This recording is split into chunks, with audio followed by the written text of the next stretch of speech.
J'ai connu la faim, j'ai volé pour subvenir à la dépendance de ma mère. J'ai fini par couper les ponts avec elle. 5 ans plus tard, elle me demande pardon. Mais cette fois, c'est moi qui décide. Quand j'avais 11 ans, ma mère me faisait entièrement confiance. À cet âge, je savais déjà laver mes vêtements, préparer un repas avec seulement 3 ingrédients et m'enrouler dans une couverture la nuit en faisant semblant que quelqu'un me serrait dans ses bras. Ce n'est pas qu'elle n'était pas là, non. Elle était bien à la maison, mais enfermée toute la journée dans sa chambre, concentrée sur son art. Quant au fait que son art ne payait jamais les factures, je pensais juste qu'elle me faisait confiance pour gérer les choix pratiques. Alors même quand je me réveillais au milieu de la nuit avec des coups de feu au loin, ou en sueur dans une chaleur de 40 degrés parce qu'on n'avait ni ventilateur ni clim, je ressentais une fierté énorme. Chaque fois que j'allais chez un ami, je finissais par cuisiner pour tout le monde. Le lendemain, leur maison brillait. Plan de travail nettoyé, canapé aspiré, même les pièces de monnaie coincées entre les coussins, je les retrouvais. On me disait souvent « Ta mère doit être une femme incroyable pour t'avoir élevée comme ça ». Et je répondais en souriant « Oui, c'est la meilleure ». Personne ne se demandait pourquoi j'étais si maigre, ni pourquoi je dormais par terre au lieu d'un lit, ou pourquoi je m'excusais à la fin de presque chaque phrase. On pensait juste que j'étais très polie, ou mature pour mon âge. Puis un jour, après être restée enfermée plusieurs jours, ma mère est sortie de sa chambre. J'ai couru vers elle. « Maman, regarde mon bulletin. La prof a dit que j'ai super bien travaillé. »« C'est bien, ma chérie. » Elle a répondu avec un soupir et une haleine de cigarette si forte qu'elle me piquait le nez. « Tu sais quel jour on est ? » ?»« Mercredi. » Je pensais que si j'avais l'air heureuse, elle m'aimerait enfin comme je l'espérais depuis toujours. Mais soudain, elle s'est mise à crier, à taper du pied, puis à cogner le mur. « Mince, mince, mince ! Je croyais qu'on était jeudi. Je pensais que l'argent arrivait aujourd'hui. » Quand j'ai tenté de m'approcher, elle a levé le poing, comme si elle allait me frapper. Alors j'ai réagi vite. « Maman, j'ai 20 raies !» Son visage s'est adouci d'un coup. « Ma chérie, tu es la fille la plus gentille et la plus mature qu'une mère puisse avoir. » Mais je n'ai même pas eu le temps de savourer ce moment. Elle m'a arraché l'argent des mains et est sortie aussitôt pour acheter du matériel artistique. En rentrant, elle s'est directement enfermée à nouveau. Tu te demandes peut-être ces 20 raies, je les ai eues comment ? Il y avait un garçon riche à l'école qui ramenait toujours de l'argent pour ses encas. Arrogant, il méprisait ceux qui avaient moins que lui. Il allait même jusqu'à cracher sur les autres. J'ai commencé à repérer mentalement ceux à qui je pouvais prendre de l'argent, à quel moment. Tout ça pour ces quelques instants où ma mère réapparaissait, réclamant 20, 40 raies de plus pour sa dose d'art. Comme beaucoup de préados qui commencent à contourner les règles, je me suis crue maligne. Après 3 mois, Madame Lee m'a surprise en flagrant délit. Quand elle m'a convoquée dans son bureau, j'ai su que j'étais mal. Je m'attendais à ce qu'elle appelle la police ou me crie dessus. Mais non, elle s'est juste mise à me poser des questions. Ce n'était pas un interrogatoire, plutôt une discussion. Elle, « C'est quoi ton plat préféré ?» Moi, « Du riz avec du ketchup. » Elle, « Qu'est-ce que tu fais avec ta maman ?» Moi, parfois, le lendemain du versement des aides, pendant qu'elle fait de l'art dans sa chambre, je m'assois près de la porte et je lui raconte ma journée. Elle, « À quelle heure tu dors en général ?» Moi, vers 2h du matin, quand maman s'est enfin calmée. Je répondais avec un sourire, heureuse de parler à un adulte qui s'intéressait à moi. Mais quand j'ai levé les yeux, j'ai vu que les siens étaient pleins de larmes. Elle m'a demandé d'attendre là, le temps d'aller chercher quelqu'un. Et elle m'a donné une console pour m'occuper. 2 heures plus tard, on a frappé à la porte. Ce n'était pas juste elle. Elle était revenue avec 2 policiers et une femme en tailleur qui s'est présentée comme membre de la protection de l'enfance. Ils avaient tous la même expression. Une tentative de sourire qui n'arrivait pas jusqu'aux yeux. « Ma puce, on va faire un petit tour chez toi, » a dit la dame. « On doit voir comment va ta maman. » J'ai senti mon souffle se bloquer. « Non, elle travaille. Elle a besoin de silence. » J'ai crié, persuadée de faire ce qu'il fallait. Mais ils m'ont quand même fait monter en voiture. Une fois arrivée, ma mère n'a pas répondu. Les policiers ont dit qu'ils allaient procéder à une vérification.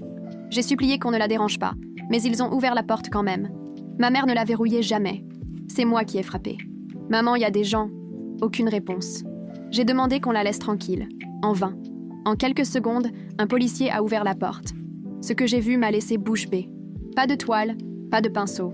Juste ma mère, assise au sol avec une cuillère en métal et une poudre étrange. Des moisissures sur les murs, des mégots partout par terre. Tout ce que je voulais, à ce moment-là, c'était qu'on m'emmène loin. L'assistante sociale m'a posé la main sur l'épaule. J'ai sursauté. Elle m'a dit qu'elle s'appelait Victoria et que tout irait bien. Les policiers sont entrés dans la chambre. Moi, je suis restée figée dans le couloir. Ma mère hurlait, lançait des objets. Du verre s'est brisé. Victoria m'a ramenée au salon, m'a assise sur le canapé défoncé. Je tremblais sans pouvoir m'arrêter. Après un long moment, les policiers sont ressortis. Ma mère était menottée. Elle pleurait, criait mon prénom. J'ai voulu courir vers elle, mais Victoria m'a retenue. Ma mère disait qu'elle regrettait, qu'elle m'aimait. Puis ils l'ont emmenée dans leur voiture. Je l'ai regardée s'éloigner par la fenêtre jusqu'à ce que les feux disparaissent. Victoria s'est assise à côté de moi. Elle m'a expliqué que je ne pouvais pas rester là. Elle a demandé si j'avais de la famille proche. J'ai parlé de ma tante Sarah, qui vivait dans une autre ville. On ne lui parlait plus depuis des années. Maman disait qu'elle était mauvaise, qu'elle jugeait tout le monde. Victoria a passé quelques coups de fil. J'ai mis mes affaires dans un sac poubelle. Je n'avais pas grand-chose. 3 t-shirts, 2 pantalons, quelques sous-vêtements. Elle m'a aidé à rassembler mes fournitures scolaires, à retrouver mon bulletin par terre, là où ma mère l'avait laissé tomber. Que des A, sauf un B en maths. Elle m'a dit que je pouvais être fière. Le trajet jusqu'à chez tante Sarah a duré près d'1 heure. La maison était immense à côté de notre appartement. 2 étages, un vrai jardin. Tante Sarah a ouvert la porte avant même qu'on toque. Elle ressemblait à ma mère, mais en version saine, propre, normale. Elle m'a prise dans ses bras si fort que j'ai cru qu'elle allait m'écraser. Victoria lui a tout expliqué pendant que je m'asseyais sur un vrai canapé, avec de vrais coussins. Tante Sarah ne cessait d'essuyer ses yeux. Elle m'a dit qu'elle essayait d'obtenir ma garde depuis des années, mais que ma mère l'en empêchait. Je n'en savais rien. Victoria n'est partie qu'après s'être assurée que j'étais bien installée. Tante Sarah m'a conduite jusqu'à une chambre. Une vraie chambre, avec un lit, des draps et même une armoire. Elle m'a dit que désormais, c'était la mienne. Je ne savais pas quoi faire. Je suis restée là, debout, à fixer le lit. Elle m'a demandé si j'avais faim. J'ai dit non, même si mon ventre grondait. Elle m'a quand même préparé un sandwich. Dinde, fromage, laitue. Je l'ai dévoré si vite que j'ai failli en être malade. Cette première nuit-là, j'ai dormi par terre, par habitude. Tante Sarah m'a trouvée là le lendemain matin et s'est mise à pleurer. Elle m'a aidée à me glisser dans le lit et m'a bordée comme il faut. Je suis restée là pendant 3 jours. Je ne me levais que pour aller aux toilettes. Elle me montait des repas, de l'eau. Elle ne m'a jamais forcée à parler. Le 4e jour, je suis enfin descendue. Elle faisait des crêpes, des vraies crêpes, faites maison, pas celles qu'on sort du congélateur. Elle m'a demandé si je voulais l'aider, j'ai juste hoché la tête. On a cuisiné en silence. Elles étaient là parfaites, moelleuses, dorées. J'en ai mangé 6. Elle n'a rien dit. Elle a juste souri, puis en a refait d'autres. Après le petit déjeuner, elle m'a demandé si je voulais aller acheter des vêtements. J'ai répondu que je n'avais pas d'argent. Elle a dit que ce n'était plus mon souci, que c'était désormais à elle de s'occuper de tout ça. On est allé chez Target, et elle m'a laissé choisir ce que je voulais. Je regardais chaque étiquette de prix, jusqu'à ce qu'elle me dise d'arrêter de m'en faire pour ça. J'ai pris un jean neuf, des t-shirts qui m'allaient vraiment, un manteau d'hiver et des chaussures sans trous. Elle a même ajouté un pyjama assorti, avec le haut et le bas qui vont ensemble. De retour à la maison, elle m'a aidée à tout ranger dans l'armoire. Puis elle s'est assise sur mon lit et m'a demandé si je voulais parler de ma mère. J'ai secoué la tête. Elle m'a dit que ce n'était pas grave, qu'on en parlerait quand je me sentirais prête. Ou jamais, si je préférais. Mais elle m'a confié une chose, que ma mère était malade, qu'elle avait besoin d'aide, que ce n'était pas ma faute, que je n'aurais jamais pu la sauver, que j'avais déjà fait tout ce qu'un enfant pouvait faire, et bien plus que ce qu'un enfant aurait dû faire. C'est à ce moment-là que j'ai commencé à pleurer, vraiment pleurer. De ces pleurs où on n'arrive plus à respirer, avec le nez qui coule. Tante Sarah m'a prise dans ses bras pendant que je sanglotais. Elle n'a rien dit pour calmer. Elle n'a pas essayé de me rassurer. Elle m'a juste tenue, jusqu'à ce que je n'ai plus de larmes. Les cours ont repris 2 semaines plus tard. Tante Sarah m'y a emmenée elle-même, dans sa vieille voiture qui sentait la vanille et le café. Un Honda Civic. Elle m'a accompagnée jusqu'au secrétariat et a mis à jour toutes les infos. Contact d'urgence, nouvelle adresse, tout. La secrétaire me lançait des regards pleins de pitié qui me mettaient mal à l'aise. Tante Sarah m'a serré fort dans ses bras avant de me souhaiter une bonne journée. Son parfum n'était pas comme celui de ma mère. Il était plus doux, plus propre. J'étais morte de trouille. Et si tout le monde savait pour ma mère? Et s'il me fixait? Mais personne n'a rien dit. J'ai suivi mes cours comme d'habitude. J'ai déjeuné seule, comme toujours, en picorant un pain de viande à la cantine qui n'avait rien d'un vrai repas. J'ai fait mes devoirs à la bibliothèque en attendant que tante Sarah vienne me chercher. La bibliothécaire, Madame Chen, a commencé à laisser des petits bols de bretzel sur la table où je m'asseyais toujours. Les choses sont restées tranquilles pendant environ 1 mois. Je mangeais 3 repas par jour. Je dormais dans un vrai lit avec des draps assortis et des oreillers qui ne ressemblaient pas à des crêpes écrasées. Je prenais des douches chaudes sans me soucier de la facture d'eau. Tante Sarah m'a même inscrite à l'équipe de foot parce qu'un jour j'avais dit que je trouvais ça amusant. Elle a tout acheté. Des crampons à ma taille, des protèges tibia, une gourde avec mon prénom. Elle assistait à tous les entraînements, assise dans les gradins en métal, avec les autres parents. J'étais nulle au début, mais le coach disait que je progressais. Les autres joueurs étaient gentils avec moi. Une fille, Isabella, m'a invitée à son anniversaire. Je n'étais jamais allée à une vraie fête. Puis, ma mère a appelé. Tante Sarah m'avait donné un portable pour les urgences. Un vieux modèle à clapet, avec un petit porte-bonheur accroché qu'elle disait magique. J'étais en train de faire mes devoirs quand il a sonné. Numéro inconnu. J'ai décroché sans réfléchir. Sa voix était différente, plus claire d'une certaine manière. Elle a dit qu'elle était dans un centre de soins, qu'elle allait mieux, qu'elle pensait beaucoup à moi, qu'elle regrettait tout, qu'elle avait besoin de me voir, juste une fois, pour m'expliquer, pour arranger les choses. J'ai dit que j'allais y réfléchir, puis j'ai raccroché. Mes mains tremblaient tellement que j'ai laissé tomber le téléphone. Il a fait un boucan énorme en tombant sur le plancher.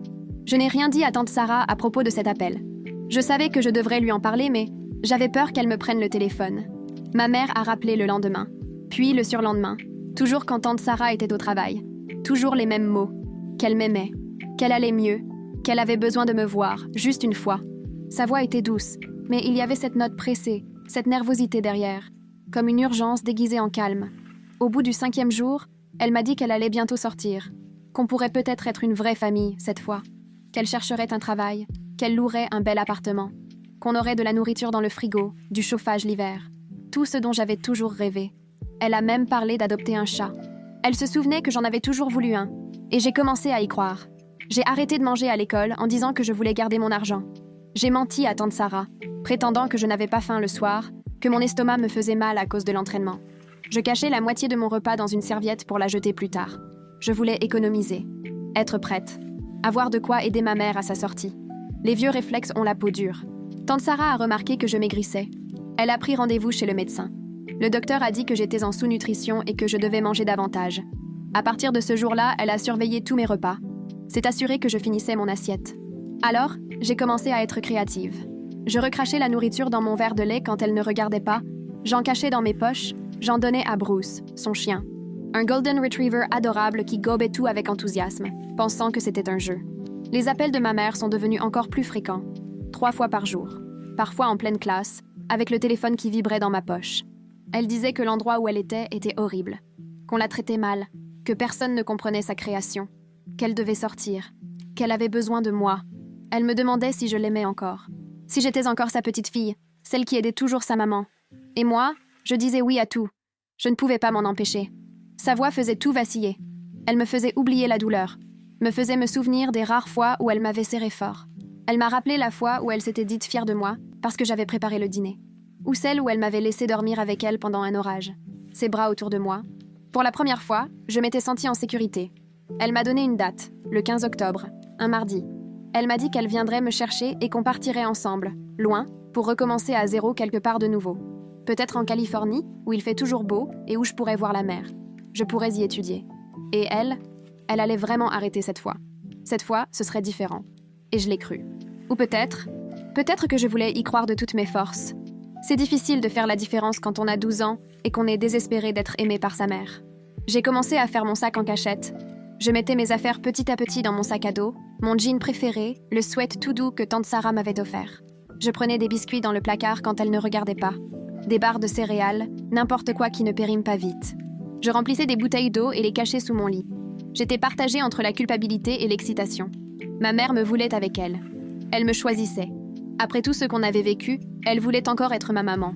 Ça devait bien vouloir dire quelque chose, non? La veille de sa sortie, je n'ai pas fermé l'œil. Je vérifiais mon téléphone toutes les 5 minutes. La lumière bleue éclairait mon visage dans l'obscurité. Elle m'avait dit qu'elle appellerait dès qu'elle sortirait. Elle me dirait où la rejoindre. Je sortirais discrètement pendant que tante Sarah serait au travail. Je prendrais le bus jusqu'à elle. Et on serait ensemble. Une vraie famille. J'avais tout prévu. J'avais même écrit une lettre pour tante Sarah, pour la remercier de tout. Je lui disais de ne pas s'inquiéter pour moi, que j'allais bien. J'ai réécrit cette lettre au moins 10 fois, à la recherche des mots justes. Le matin est arrivé. Aucun appel. Je suis allée à l'école comme si de rien n'était, mon sac plus lourd que d'habitude, rempli de choses cachées. Je regardais mon téléphone entre chaque cours. Toujours rien. À midi, toujours pas de nouvelles. Isabella m'a proposé de m'asseoir avec elle et ses copines. J'ai refusé. J'étais trop ailleurs pour parler. Quand tante Sarah est venue me chercher, j'étais en panique. Et si quelque chose était arrivé? Et si elle n'avait pas pu sortir? Et si elle m'avait oubliée? J'ai à peine touché à mon dîner. Du poulet avec du riz, d'habitude mon préféré. Tante Sarah m'a demandé si je me sentais bien. J'ai répondu que non, puis je suis allée me coucher tôt. Je suis restée allongée, fixant mon téléphone, espérant qu'il sonne. Et il a sonné. À minuit. J'ai décroché avant même la première sonnerie complète, le cœur prêt à exploser. Mais ce n'était pas ma mère. C'était un homme. Sa voix était grave, rauque, comme s'il fumait depuis toujours. Il a dit qu'il était un ami de ma mère, qu'elle logeait chez lui quelques jours, le temps de se remettre. Elle avait besoin d'argent pour acheter un billet et venir me chercher. Juste 100 $. Il m'a demandé si je pouvais trouver une solution. J'ai dit que je n'avais pas d'argent. Il s'est énervé. Il m'a traité d'égoïste. Tu ne veux pas voir ta mère? Tu ne l'aimes plus? Elle ne parle que de toi. De sa fille parfaite, celle qui l'a toujours aidée. Et maintenant que c'est le moment, tu ne fais rien? J'ai commencé à pleurer. J'ai dit que j'allais essayer. Il m'a dit de le retrouver le lendemain, à la station Shell près de l'école, sur Maple Street. De n'amener que du liquide. Et de ne le dire à personne, sinon ma mère risquait d'avoir des problèmes. Même la prison. C'est ça que tu veux? Voir ta mère enfermée? J'ai dit non. Et j'ai raccroché. J'ai passé le reste de la nuit à réfléchir à comment trouver de l'argent. Le sac de tante Sarah était dans le salon. Elle gardait souvent des espèces. Mais lui voler, c'était différent de piquer à l'école. Elle m'avait tant donné. Elle avait été si bonne avec moi. Mais ma mère avait besoin de moi. Et moi, j'avais besoin d'elle. Le lendemain matin, j'ai pris 40 $ dans son portefeuille pendant qu'elle était sous la douche. Les billets étaient neufs, tout juste sortis du distributeur. J'ai eu mal au cœur tout du long. J'ai failli les remettre 2 fois. Mais je pensais à ma mère, à notre famille, à ce qu'elle m'avait dit. Je suis allée à l'école avec l'argent qui brûlait dans ma poche. Impossible de me concentrer. Je regardais sans cesse l'horloge. À la récré, je suis allée à la station. L'homme était là, comme promis. Grand, maigre, avec des tatouages dans le cou. Une sorte de serpent. Ou un dragon. Il a pris l'argent, l'a compté, puis a dit que ce n'était pas assez. Que ma mère avait besoin d'au moins 200. Je lui ai dit qu'il avait dit 100. Il a répondu que je devais me débrouiller pour le reste, sinon elle serait très déçue. Puis il est parti. Il a monté dans un vieux pick-up qui crachait une fumée noire. Je suis retournée en cours, le cœur en miettes. Les 40 $ étaient en partie. Et ma mère n'était toujours pas venue me chercher. Cette nuit-là, je n'ai rien avalé. Tante Sarah a touché mon front. Elle a dit que j'étais brûlante. Elle a proposé que je reste à la maison le lendemain. J'ai dit non. Trop vite. Elle m'a regardé bizarrement, mais n'a pas insisté. Quand elle s'est endormie, je suis redescendue. Chaque marche grinçait. Je m'arrêtais à chaque bruit. Dans le tiroir de la cuisine, il y avait de l'argent d'urgence. 200 $ en billets de vin. Je les ai pris tous. Je me suis dit qu'il en fallait pour l'homme et qu'il en resterait pour ma mère quand elle arriverait. Je suis remontée, mais je n'ai pas réussi à dormir. Je pensais à tante Sarah. Quand elle découvrirait que l'argent avait disparu. Ce qu'elle penserait de moi. Ce qu'elle ferait. Le lendemain, j'ai retrouvé l'homme. Je lui ai donné les 200 $. Il a souri. Il a dit que ma mère allait être si heureuse, qu'elle m'appellerait ce soir-là, pour me dire quand et où la rejoindre. J'y ai cru, parce que j'en avais besoin. Le reste des cours s'est déroulé en mode automatique. Isabella m'a proposé de venir chez elle après l'entraînement. Sa mère allait préparer des tacos. J'ai dit peut-être une autre fois. J'ai vu la déception dans ses yeux. Mais je ne pensais qu'à une chose. Ma mère. Notre plan. Être enfin une vraie famille. Ce soir-là, tante Sarah a préparé mon plat préféré. Spaghettis aux boulettes de viande. De vraies boulettes, pas celles en conserve. Toute la maison sentait l'ail et la tomate. J'ai fait l'effort de manger pour qu'elle ne se doute de rien. Elle parlait du week-end. Cinéma, peut-être. Ou la plage, s'il faisait beau. Elle ferait d'un pique-nique. Bruce viendrait aussi. Je souriais, hochais la tête. Et je me sentais comme la pire personne au monde. Elle faisait des plans pour nous rapprocher. Et moi, des plans pour partir. Après le dîner, elle m'a serré fort contre elle et m'a dit qu'elle m'aimait. J'ai failli tout lui avouer, vraiment. Mais je ne l'ai pas fait. Je me suis contentée de la serrer fort à mon tour, puis je suis montée me coucher. Mon téléphone a sonné à 22h. Numéro inconnu. Ce n'était pas ma mère. C'était l'homme. Il m'a dit qu'il y avait eu un problème, que ma mère avait été arrêtée. Des histoires de vieux mandats, d'après lui. Il fallait de l'argent pour la caution. 500 $. Il m'a demandé si je pouvais trouver une solution. J'ai dit que non, que c'était trop. Il a répondu que je ne comprenais pas la gravité de la situation. Il m'a dit que sans l'argent de la caution, elle resterait enfermée des mois. Peut-être des années. C'est ça que tu veux? Que ta mère pourrisse en prison parce que sa propre fille n'a pas voulu l'aider? Je me suis remise à pleurer. J'ai dit que j'allais essayer. Il m'a donné jusqu'au lendemain soir. Après ça, elle serait livrée à elle-même. Je savais que tante Sarah n'avait pas une telle somme sous la main. Mais je savais aussi qu'elle gardait une boîte à bijoux dans sa chambre. Certaines pièces avaient l'air précieuses. Peut-être que je pouvais en prendre une, la mettre en gage. Elle en avait tellement. Elle ne remarquerait sûrement pas tout de suite qu'il en manquait une. Et d'ici là, je serais avec ma mère. On trouverait une solution pour la rembourser. Maman allait trouver un travail, comme elle l'avait promis. On ferait des économies. On lui rachèterait des bijoux. Des encore plus beaux. J'ai attendu d'entendre les ronflements de tante Sarah. Je suis entrée dans sa chambre aussi doucement que possible. La boîte était posée sur la commode, en bois sombre, avec des petites fleurs sculptées sur le couvercle. Je l'ai ouverte lentement. Il y avait plusieurs colliers, bagues, bracelets. J'ai pris un collier doré, lourd. Je me suis dit que l'or devait valoir cher. J'étais déjà en train de partir quand j'ai vu une photo accrochée au miroir. C'était une photo de moi et de tante Sarah, prise lors de mon tout premier match de foot. On souriait toutes les deux comme si le monde nous appartenait. Je semblais heureuse, vraiment heureuse. Plus que je ne l'avais jamais été avec ma mère. Je suis restée figée devant, le collier à la main, perdue dans mes pensées. C'est là que tante Sarah s'est réveillée. Elle m'a vue, là, dans sa chambre, avec son collier. Je croyais qu'elle allait hurler, me traiter de voleuse, me mettre dehors. Mais non. Elle m'a regardée avec une tristesse immense dans les yeux, puis elle m'a simplement demandé de m'asseoir. Je me suis assise sur son lit, le collier toujours dans les mains. Elle m'a demandé si j'avais besoin d'argent pour quelque chose. Et j'ai fondu en larmes. J'ai tout raconté. Les appels de ma mère, l'homme, l'argent que j'avais déjà pris, l'histoire de la caution. Tout est sorti d'un coup, comme si ça me brûlait de l'intérieur depuis des semaines. Elle m'a écoutée jusqu'au bout, sans jamais m'interrompre. Puis elle m'a demandé mon téléphone. Je le lui ai donné. Elle a regardé l'historique des appels. Ensuite, elle m'a prise dans ses bras. Elle m'a dit que rien de tout cela n'était ma faute, que ma mère était malade, qu'elle se servait de moi, que cet homme était sûrement son fournisseur, qu'il n'y avait pas de caution, pas de prison, juste encore un mensonge. Un de plus, pour obtenir de l'argent, pour nourrir son addiction. J'ai voulu protester, lui dire qu'elle avait tort, que ma mère m'aimait, qu'elle avait besoin de moi. Mais au fond de moi, je savais que tante Sarah avait raison. Ma mère était sortie depuis des jours et n'avait même pas essayé de me voir. Elle avait juste envoyé un inconnu chercher de l'argent à sa place. C'était toujours la même histoire, les mêmes promesses, les mêmes manipulations. Et moi, je retombais dedans, parce que je voulais tellement, désespérément, être aimée par elle. Être choisie par elle, avoir une vraie mère. Mais elle ne savait pas être cette mère. Peut-être qu'elle ne le saurait jamais. Tante Sarah a appelé la police. Elle a décrit l'homme, donné l'adresse de la station-service. Ensuite, elle a contacté l'opérateur pour changer mon numéro de téléphone. Elle a dit qu'on s'occuperait de l'argent le lendemain, que pour ce soir, tout ce que j'avais à faire, c'était dormir. Elle m'a bordée comme une toute petite. Est restée à mes côtés jusqu'à ce que mes larmes cessent.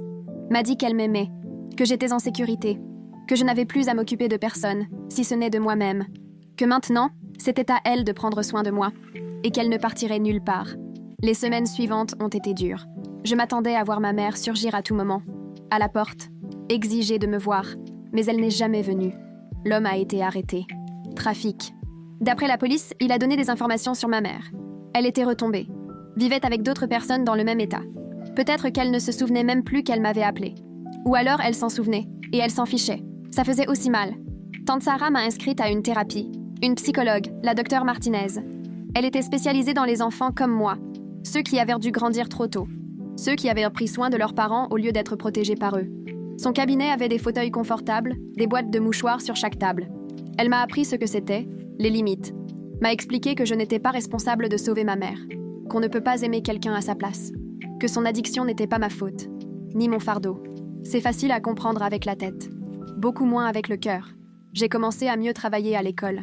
J'ai découvert que quand on ne s'inquiète pas en permanence pour sa mère, on arrive à se concentrer. Mes notes, déjà bonnes, sont devenues excellentes. Les profs ont commencé à me remarquer pour les bonnes raisons. Plus parce que je volais ou que je dormais sur les bancs. Isabella m'a de nouveau invitée chez elle. Cette fois, j'ai accepté. On a joué à la console, mangé de la pizza, parlé des garçons qu'on trouvait mignons. Des trucs de gamine. C'était bizarre au début, mais ça faisait du bien. La saison de foot s'est terminée, alors tante Sarah m'a inscrite au basket. J'étais nulle là aussi, mais mes coéquipiers s'en fichaient. Ils voulaient juste que je m'amuse. Et c'est ce que j'ai fait. Je courais, je ratais mes tirs, je tombais, et je riais. Tante Sarah venait à tous les matchs. Même quand on perdait, elle encourageait l'équipe et nous emmenait tous manger une glace après. Certains parents venaient lui parler. Demandaient si je pouvais venir aux soirées pyjama ou aux anniversaires. Elle disait toujours oui.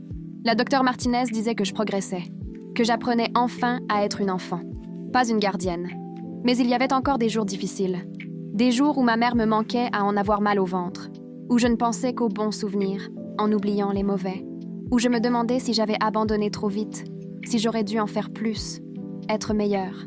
La thérapeute disait que c'était normal, que ce genre de pensée ne disparaîtrait peut-être jamais complètement, mais qu'avec le temps, ça devenait plus facile à supporter.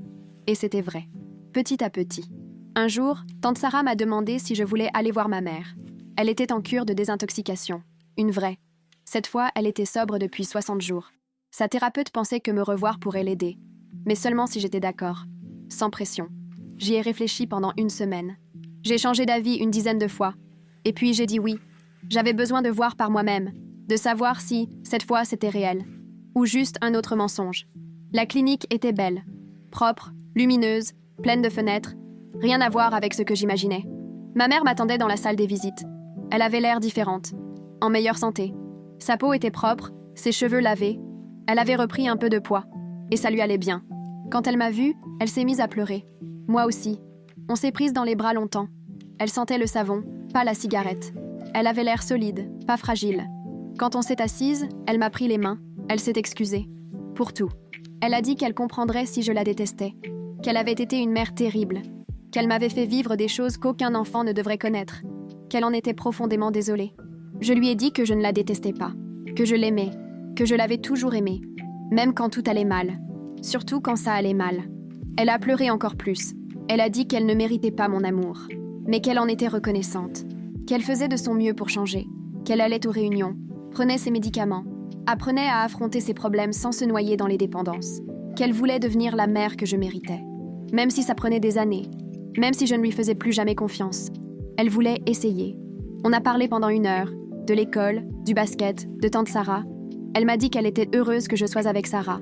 Que sa sœur avait toujours été une bonne personne. Bien meilleure qu'elle ne l'avait jamais été. Et que ce qui comptait, c'était que je sois en sécurité, entourée d'amour. Que c'était tout ce qu'elle avait jamais voulu pour moi.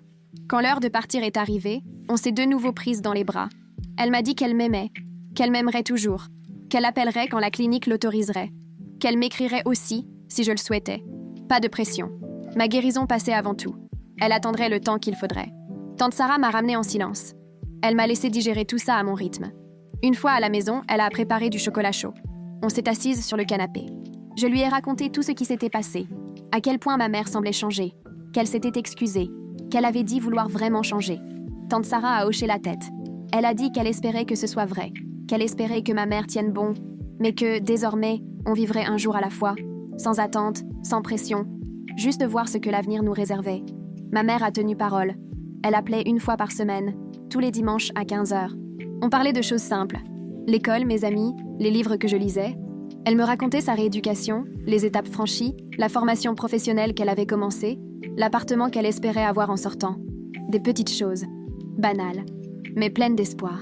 Je gardais cet espoir bien au chaud, tout petit, fragile. Je ne le laissais pas grandir trop vite. Les mois ont passé comme ça. Ma mère restait sobre. Elle est sortie de la clinique et a emménagé dans une maison de réinsertion. Elle a trouvé un travail dans un supermarché, à remplir les rayons. Elle m'a envoyé des photos de sa chambre. Il n'y avait qu'un lit et une commode, mais elle en était fière. C'était le premier logement qu'elle payait avec son propre argent depuis des années. J'ai accroché ces photos sur mon panneau mural, à côté de celles de mon équipe de foot. Puis un jour, elle a demandé si on pouvait déjeuner ensemble. Juste nous deux, dans un endroit public. Tante Sarah pourrait m'y déposer et venir me chercher. Pas de pression. J'y ai réfléchi pendant 3 jours. J'en ai parlé à la docteure Martinez. Elle m'a dit que la décision m'appartenait, que je devais écouter mon instinct. Et mon instinct avait peur, mais aussi envie de savoir. Alors, j'ai dit oui. On s'est retrouvés dans un Denny's près de son centre de réinsertion. Elle était déjà là quand je suis arrivée. Elle buvait un café et semblait nerveuse. Elle s'est levée quand elle m'a vue. On s'est fait un câlin maladroit. On s'est assise et on a fixé le menu en silence. La serveuse est passée 2 fois avant qu'on commande. J'ai fini par prendre des pancakes. Elle, une salade. On a parlé du temps, du début de la saison de basket, de son travail, puis elle a sorti une enveloppe de son sac. Dedans, il y avait 240 $, l'argent que j'avais volé pour le donner à son soi-disant ami. Elle a dit qu'elle avait économisé pour me le rendre, qu'elle voulait le donner à tante Sarah, mais qu'elle pensait que c'était à moi de le faire, que ça faisait partie du pardon. Je suis restée à regarder cet argent. Je me suis souvenue du jour où je l'avais volé, de la peur, du désespoir. Elle s'est excusée, d'avoir fait de moi la personne responsable d'elle, d'avoir été une mère qui avait forcé sa propre fille à voler pour survivre. Je lui ai dit que tante Sarah s'en fichait de l'argent, qu'elle m'avait pardonné tout de suite. Ma mère a hoché la tête. Elle a dit que Sarah avait toujours été comme ça, même enfant. Elle m'a raconté des souvenirs, comment Sarah prenait soin d'elle, comment elle essayait toujours d'arranger les choses, mais qu'elle, ma mère, était trop fière, trop têtue, qu'elle avait repoussé sa sœur, choisi la dépendance plutôt que la famille, et qu'elle le regrettait tous les jours. Quand le déjeuner s'est terminé, ma mère m'a raccompagnée dehors en attendant tante Sarah. Elle a demandé si on pouvait refaire ça. 1 fois par mois, peut-être. J'ai dit que j'y penserais. Elle a répondu que c'était plus que juste. Quand tante Sarah est arrivée, ma mère a fait un petit signe de la main, mais elle ne s'est pas approchée de la voiture. Je suis montée et on est parti. Je l'ai regardé disparaître dans le rétro. Ce soir-là, j'ai donné l'enveloppe à tante Sarah. Elle a essayé de refuser. Mais j'ai insisté. Je lui ai dit que c'était important pour moi. Elle l'a rangé dans son portefeuille. Et c'est tout. Pas de drame, pas de grande scène. Sujet clos. On a fait des tacos pour le dîner et on a regardé un film. Bruce s'est couché entre nous sur le canapé, un mardi soir comme un autre. Et c'était bien. Après ça, on a continué à déjeuner une fois par mois, ma mère et moi. Toujours au même Denny's. Toujours des pancakes pour moi. Une salade pour elle. Elle est restée sobre. Elle a été promue chef d'équipe. Elle a emménagé dans un vrai appartement avec une colocataire, Brittany, qu'elle avait rencontrée en cure. Elle m'a montré des photos de l'endroit. Simple, propre. Rien de luxueux, mais mieux que tout ce qu'on avait eu ensemble. Pour mes 13 ans, elle m'a demandé si elle pouvait m'emmener faire du shopping. Pour de vrai. Pas en cachette. Pas en comptant les pièces. Elle avait économisé, fait un budget. Tante Sarah a accepté, mais avec ce regard inquiet. Moi aussi, j'étais nerveuse. Mais ma mère est arrivée à l'heure. Elle m'a emmenée au centre commercial. Elle m'a laissé choisir des vêtements, des livres, un nouveau sac pour l'école. Elle n'a rien dit sur les prix, ne m'a pas fait culpabiliser. Elle a même acheté des bretzels à partager à la cafétéria. Quand elle m'a raccompagnée, elle m'a donné un dernier cadeau. Une lettre. Elle m'a dit de la lire quand je serais prête. Avec tante Sarah, avec la docteure Martinez, ou seule, comme je le souhaitais. J'ai attendu l'heure du coucher. Je me suis assise sur mon lit et j'ai ouvert l'enveloppe. Son écriture était soignée, plus jolie que dans mes souvenirs. La lettre faisait 5 pages, recto verso. Elle m'a raconté son enfance. Le départ de son père quand elle avait 7 ans. Sa mère qui travaillait sur 3 boulots et n'était presque jamais là. Comment elle avait commencé à boire à 12 ans pour ne pas se sentir seule. À 15, elle était déjà passée à des drogues plus dures. Elle a rencontré mon père à 17 ans. Il était plus âgé. Il avait de l'argent. Il avait l'air d'être la solution. Mais c'était juste un autre dépendant. Ils se sont enfoncés ensemble. Elle a raconté le moment où elle avait découvert qu'elle était enceinte de moi, qu'elle avait essayé d'arrêter, mais qu'elle n'avait pas réussi, qu'elle s'était persuadée qu'elle décrocherait après ma naissance. Mais ce n'est pas comme ça que la dépendance fonctionne. Elle a dit qu'elle m'avait aimée dès le premier instant, mais que l'amour ne suffisait pas, que l'addiction avait toujours crié plus fort, même quand elle se détestait pour ça, même en voyant ce que ça me faisait. Elle a écrit qu'elle m'avait observé prendre soin de moi toute seule, à quel point cela la rendait fière, et brisée à la fois. Fière, parce que j'étais forte. Brisée, parce que je n'aurais jamais dû l'être. Elle m'a raconté qu'elle restait allongée dans sa chambre, sous l'emprise, à m'écouter cuisiner, faire mes devoirs, maintenir la maison à flot. Qu'elle voulait aider, mais n'arrivait même pas à se lever. Son esprit ne pensait qu'au prochain soulagement. Elle se promettait que le lendemain, ce serait différent. Mais le lendemain n'arrivait jamais. Elle a écrit sur le jour où on m'a retirée de chez elle, que c'était le pire, et le meilleur jour de sa vie. Le pire, parce qu'elle m'avait perdue. Le meilleur, parce que j'étais enfin en sécurité. Elle a dit qu'elle avait passé son premier mois en cure à faire des plans pour me récupérer. Les mêmes promesses, les mêmes mensonges, jusqu'à ce que sa thérapeute la confronte à la réalité. Elle n'était pas en état d'être une mère. Pas à ce moment-là. Peut-être jamais. Et qu'aimer, vraiment aimer, c'est parfois savoir lâcher prise. Elle m'a dit qu'elle suivait ma vie auprès de tante Sarah grâce aux nouvelles qu'elle recevait. Et que m'entendre aller bien, réussir, être heureuse, ça lui faisait mal. Mais ça la guérissait aussi. Qu'elle avait dû apprendre à accepter ça. À vouloir mon bonheur plus que ma présence. À m'aimer, plus qu'elle avait besoin de moi. Sur la dernière page, elle a parlé du présent. Qu'elle choisissait chaque jour de rester sobre. Pas pour moi, pour elle. Parce qu'elle croyait enfin qu'elle méritait une vie meilleure. Qu'elle assistait aux réunions, suivait le programme, aidait d'autres personnes. Qu'elle apprenait à devenir une femme entière. Pas juste une dépendante. Pas juste une mère absente. Une vraie personne, avec ses erreurs, ses efforts, ses progrès. Elle a terminé en disant qu'elle m'aimait, qu'elle m'aimerait toujours, que je lui avais sauvé la vie, en m'en allant, en m'épanouissant loin d'elle, en lui montrant ce qu'elle était en train de détruire, qu'elle ne demandait pas de pardon, pas même une relation. Elle voulait juste que je sache la vérité, toute la vérité, que j'étais la meilleure chose qu'elle ait jamais faite, même si elle avait tout gâché, même si elle nous avait blessés, toutes les deux, que j'étais sa plus grande fierté et sa plus grande douleur, et que les deux pouvaient coexister. J'ai pleuré en lisant ça, encore plus en la montrant à tante Sarah. J'ai pleuré chez la docteure Martinez en parlant, parce que cette lettre répondait à des questions que je ne savais même pas que je me posais. Expliquait des choses que je n'étais pas en âge de comprendre à l'époque. Elle a rendu ma mère humaine, pas un monstre, juste malade. Et ça a rendu le pardon possible. Ça m'a aussi aidé à me pardonner moi-même, de ne pas avoir pu la sauver. Après ça, nos déjeuners sont devenus plus légers. On a commencé à parler de vraies choses, de sa guérison, de ma vie, de l'avenir. Elle n'a jamais demandé plus que ce que je pouvais donner. Jamais insisté pour les fêtes, pour plus de visites. Elle disait qu'elle était reconnaissante pour tout ce que je voulais bien lui offrir. Et on voyait que c'était sincère. Elle était différente, toujours ma mère. Mais aussi une inconnue. Quelqu'un que j'apprenais à connaître.